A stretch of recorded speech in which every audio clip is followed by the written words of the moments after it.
नमस्कार। आज के इसी कंटेंट में आप सभी का स्वागत है। मैं रविंद्र कुमार बादल, सहायक आचार्य समाजशास्त्र, राजकीय महाविद्यालय बारां, आप सभी का स्वागत है। आज हम लोग अगला अध्याय शुरू करेंगे जिसका नाम है नातेदारी। इसके अंतर्गत समाज के संगठन और व्यवस्था से संबंधित अनेक पक्ष तथा विशेषताएं हैं जिनका अध्ययन समाज को समझने के लिए करना आवश्यक है।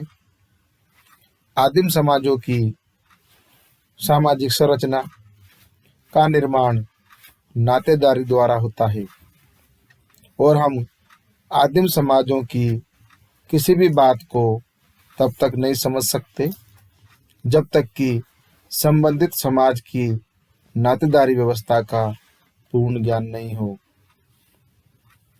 और नातेदारी की विशेषताएं समरक्त तथा विवाह संबंध, आयु भेद, लिंग भेद, पीढ़ी भेद आदि आदिम समाज की सभी उपव्यवस्थाओं तथा कार्यों को प्रत्यक्ष या अप्रत्यक्ष रूप से प्रभावित करते हैं।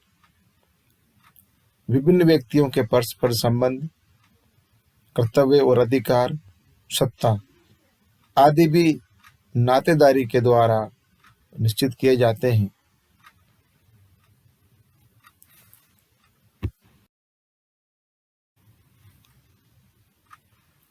इसके बाद अब हम अध्ययन करेंगे नातेदारी का अर्थ एवं परिभाषा। सबसे पहली परिभाषा है चार्ल्स विनिक के अनुसार।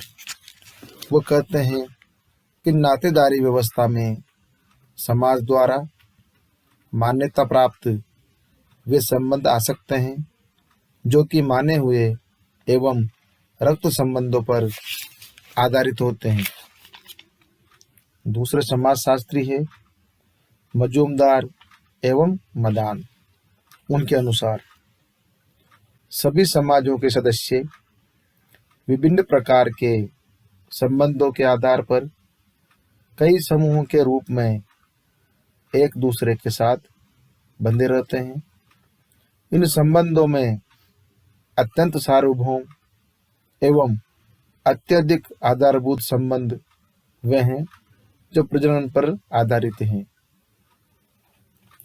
तीसरे समाजशास्त्री हैं होबल। वो कहते हैं कि नातेदारी व्यवस्था परिस्थिति और भूमिकाओं की जटिल प्रथाएं हैं जो संबंधियों के व्यवहारों को संचालित करते हैं।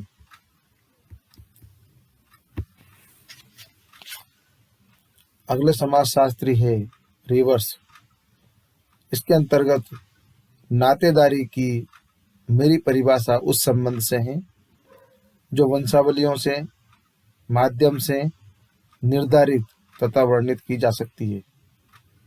इस प्रकार नातेदारी व्यवस्था समाज द्वारा मान्यता प्राप्त अमूर्त व्यवस्था है जो मानव चेतना से विद्यमान होती है और यह विवाह, मान्य संबंध तथा वंशावलियों के द्वारा निर्धारित तथा वर्णित होती है और यह एक प्रकार से परिस्थिति और भूमिकाओं की जटिल प्रथाएं हैं।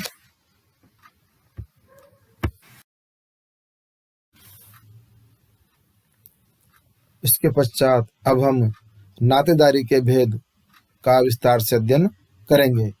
बच्चों, इसके दो प्रकार बताए गए हैं, विवाह संबंधी नातेदारी और रक्त संबंधी नातेदारी।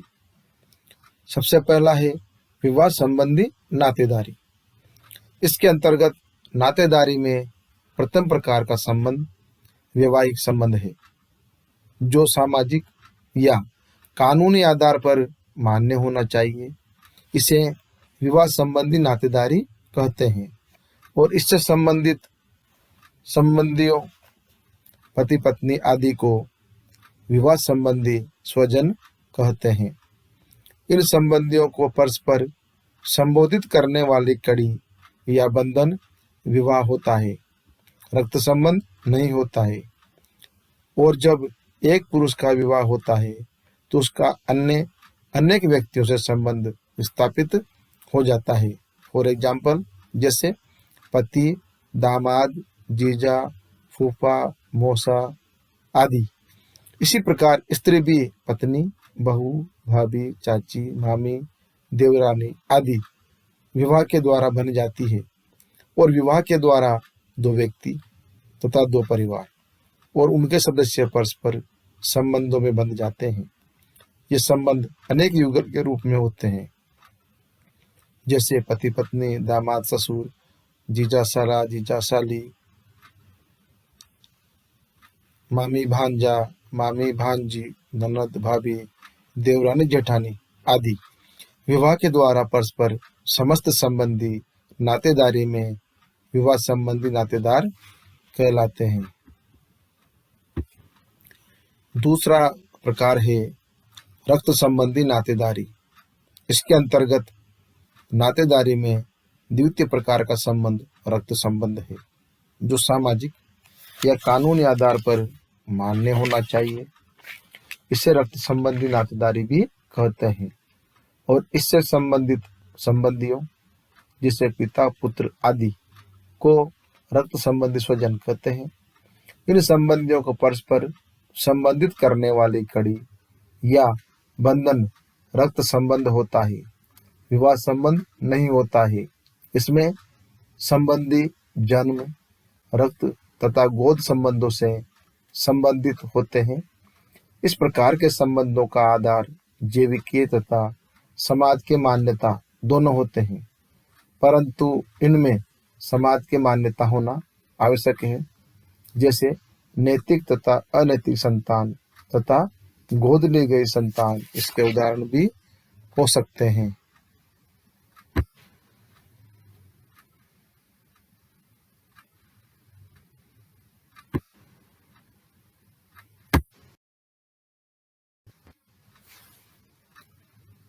इसके बाद अब हम नातेदारी की श्रेणियां, इसके बारे में विस्तार से अध्ययन करेंगे।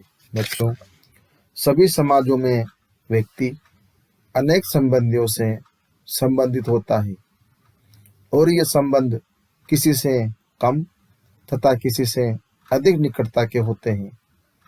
नातेदारी में इन संबंधों की निकटता तथा दूरी का अध्ययन करने के लिए संबंधियों के निम्न प्रकार वर्गीकृत किए गए हैं तथा उनकी व्याख्या की गई है, जिससे इनके द्वारा संबंधियों का कर्तव्य, अधिकारों तथा सामाजिक भूमिकाओं का क्रमबद्ध तथा व्यवस्थित अध्ययन भी किया जा सके।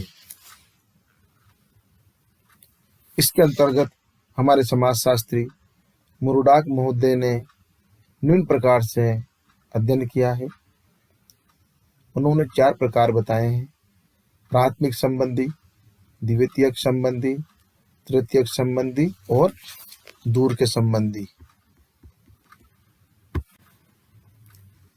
सबसे पहले हम प्राथमिक संबंधी का अध्ययन करते हैं। इसके अंतर्गत कर्ता के प्राथमिक संबंधी वे होते हैं जिनसे कर्ता का सीधा संबंध होता है। कर्ता के तथा प्राथमिक संबंधों के बीच में अन्य कोई मध्यस्थ संबंधी नहीं होता है। पति तथा पत्नी केवल मात्र ऐसे प्राथमिक संबंधी हैं जो विवाह के बंधन से परस्पर जुड़े होते हैं। अन्य कोई भी संबंधी प्राथमिक संबंध नहीं होता है। अन्य सभी 6 प्राथमिक संबंध रक्त से परस्पर संबंधित होते हैं, जैसे पिता, माता, पुत्र, पुत्री, भाई और बहन। इनको हम प्राथमिक संबंधी कहते हैं। दूसरा है द्वितीयक संबंधी। इसके अंतर्गत कर्ता के द्वितीय संबंधी वे होते हैं जो कर्ता के प्राथमिक संबंधी के प्राथमिक संबंधी होते हैं, परंतु कर्ता से सीधे संबंधित नहीं होते हैं, जैसे कर्ता के पिता का पिता अर्थात कर्ता अर्थात पुत्र का पिता से प्राथमिक संबंध तथा पिता का अपने पिता अर्थात कर्ता के दादा से प्राथमिक संबंध कर्ता के दादा द्वितीयक संबंधी हो गए हैं। इसको हम द्वितीयक संबंधी कहते हैं। तीसरा है तृतीयक संबंधी। इसके अंतर्गत व्यक्ति के तृतीयक संबंधी वे होते हैं जो प्राथमिक संबंधी के प्राथमिक संबंधी के प्राथमिक संबंधी होते हैं। जैसे पिता के पिता का पिता अर्थात परदादा तृतीयक संबंधी कहलाता है। इसी प्रकार परपोता अर्थात बेटे के बेटे का बेटा, परनाना माता की माता का पिता आदि तृतीयक संबंधी की परिभाषा यूं भी कर सकते हैं, द्वितीयक संबंधी का प्राथमिक संबंधी, जैसे दादा का पिता, दादी का पिता, पोते का बेटा और नानी का पिता आदि। इस प्रकार हम इसको तृतीयक संबंधी की श्रेणी में रख सकते हैं। और इसका चौथा प्रकार है दूर के संबंधी। तृतीयक संबंधी के प्राथमिक, द्वितीयक आदि संबंधी कर्ता के दूर के संबंधी कहलाते हैं। मुरुडाक महोदय ने इन्हें दूर के संबंधियों की श्रेणी में इसलिए रखा है क्योंकि इनसे कर्तव्य और अधिकार के संदर्भ में पारस्परिक संबंध, अंतःक्रिया आदि बहुत कम तथा प्रभावहीन सी होती है, दूर के संबंधी कहलाते हैं। इसके पश्चात अब हम अध्ययन करेंगे नातेदारी की रीतियां। इसको दो भागों में बांटा गया है, परिहार और परिहास। सबसे पहले हम परिहार के बारे में जानेंगे और अध्ययन करेंगे। बच्चों, परिहार विश्व के सभी समाजों में किसी न किसी रूप में अवश्य प्रचलित है। कुछ ऐसे संबंध होते हैं जो दो संबंधियों के बीच कुछ सीमाएं निश्चित कर देते हैं। वे परस्पर एक दूसरे से निश्चित सीमा में ही मिलते हैं। किन्हीं संबंधों में सामाजिक अनुशासन बहुत अधिक होता है। ये संबंधी आमने सामने होते हुए भी आपस में बातचीत तथा सक्रिय क्रियाएं नहीं करते हैं। परिहास दो संबंधियों के बीच सीमित संबंधों को निश्चित तथा नियंत्रित करता है, जैसे पुत्र वधू तथा सास एवं ससुर के पारस्परिक संबंध है। कई समाजों में दामाद तथा सास का संबंध परिहार माना जाता है। यहाँ पर हमारे समाजशास्त्री मजूमदार तथा मदान ने लिखा है कि पुत्र वधू और सास ससुर तथा दामाद और सास ससुर के बीच किसी न किसी प्रकार का परिहार सभी समाजों में पाया जाता है। परिहार के द्वारा संबंधियों पर कुछ व्यवहार संबंधी सीमाएं लागू की जाती है, जैसे एक दूसरे को नहीं देखना, बातचीत नहीं करना, आमने सामने नहीं आना, संबंधियों के नाम नहीं लेना। परिहास के संबंध निम्न संबंधियों के युग्मों में मिलते हैं।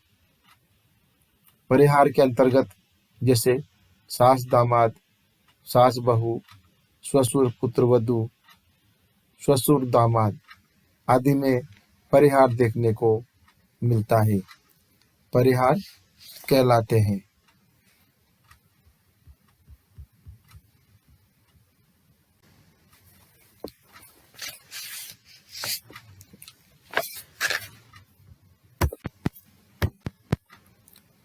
दूसरा है परिहास संबंध।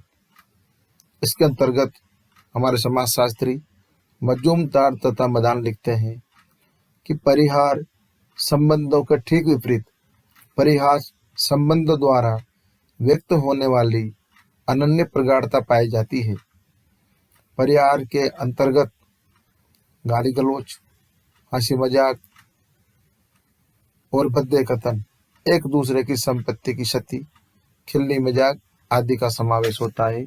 परिहास कहलाता है। दूसरे समाजशास्त्री होबल वो कहते हैं कि परिहास विशिष्ट सामाजिक परिस्थितियों के व्यक्तियों के बीच हंसी मजाक के संस्थात्मक प्रतिमान है। विशिष्ट सामाजिक परिस्थितियों के व्यक्ति जीजा साली, जीजा साला, देवर भाभी, ननद भाभी, दादा पोती, दादी पोता, चाचा भतीजा, फूफा और भतीजी आदि है परिवार संबंध कहते हैं। तीसरे समाजशास्त्रीय रेडक्लिफ ब्राउन के अनुसार परिवार संबंध दो व्यक्तियों का वह संबंध है जिसमें पिता द्वारा एक पक्ष को यह छूट रहती है और कभी कभी उससे यह मांग की जाती है कि वह दूसरे पक्ष को तंग करे, छेड़े या उससे मजाक करे, पर दूसरा पक्ष इसका कुछ भी बुरा नहीं माने। इसको भी हम लोग प्रयास की श्रेणी में रखते हैं। इस प्रकार बच्चों, उपर्युक्त सभी परिभाषाओं के आधार पर यह सारांश निकलता है कि परिहास कुछ निश्चित संबंधियों के बीच परंपरा या प्रथा द्वारा ऐसे मजाक के मान्यता प्राप्त संबंध है जिनमें मधुर संपर्क का समावेश होता है। तो आज हमने नातेदारी संगठन के बारे में जाना और विस्तार से अध्ययन किया। धन्यवाद।